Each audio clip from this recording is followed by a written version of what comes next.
रूप की रानी ख्वाबों की मलिका, तू भी कितनी हसीन है।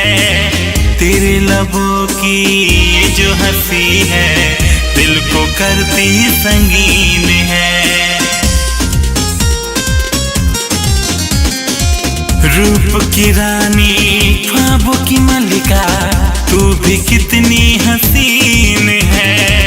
तेरे लबों की ये जो हंसी है, दिल को करती संगीन है। तेरे बिन मैं सनम खुद से बेगाना हुआ।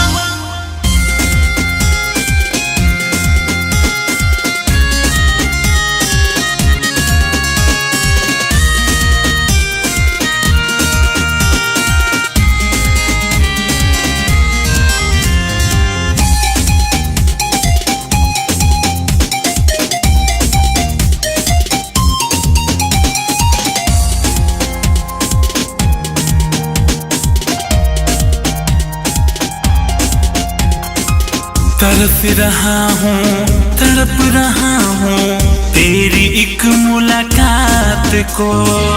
हर दिन तेरी राहें तकूं मैं, तारे सजाऊं हर रात को।